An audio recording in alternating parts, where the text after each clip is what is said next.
It's rare that I find myself amazed by another fighter, but that's exactly what Khamzat Chimaev does. And it's not simply because the newly crowned middleweight champion was able to dethrone DDP. Many people picked Khamzat to win, and even those who believed he'd come up short still thought he'd likely win the first round or two.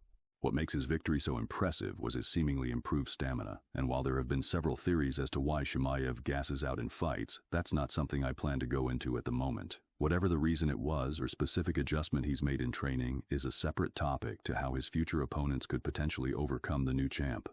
At this point, I'm struggling to think of someone who may have a decent chance to defeat Chimaev, whether it's Nasruddin Imavov, Caio Borralho, RDR, or Anthony Hernandez. I wouldn't give either fighter more than a small probability of winning against the new middleweight king. Quite frankly, I wouldn't pick them to beat Duplessis, so there's no chance of me picking them over Chimaev. It's widely accepted that Khamzat is more than likely the best first-round fighter in the UFC, but now that it appears he can keep that up over the span of 5 rounds, he has what it takes to be the most dominating modern champion. But excellence rarely goes without criticism, and as the saying goes, you're only as good as your last fight. And while talent is not the issue, people have been quick to call Chimaev's title-winning performance boring.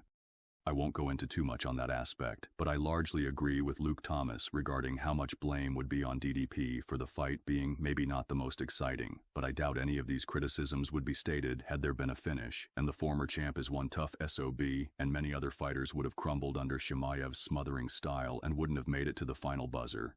This really shows just how much grit and fight DDP has, even more so considering he had that brief moment of success in the last round, even going for a Hail Mary guillotine win. However, this doesn't erase the utter dominance of the current champ, and whether someone finds this kind of style boring or not also has no effect on what is dominant. While I do agree with the mantra that any fighter on any given day has a chance to win a fight, I wouldn't be surprised if this was the beginning of a very long title reign for Chimaev. If any fighter can rack up as many title defenses as Anderson Silva or Demetrius Johnson, or dare I say, break the record, it would definitely be Chimaev. Although he's already 31, and there's no reason to assume that he'll fight as long as Anderson Silva, it's possible he could retire before racking up that many title defenses.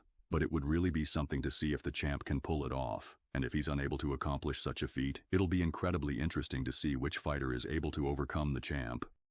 Some of you might be happy to hear, even though I don't have much free time, I'll definitely be doing more of these videos in the future, covering a multitude of MMA topics. Take care, fight freaks. Until next time.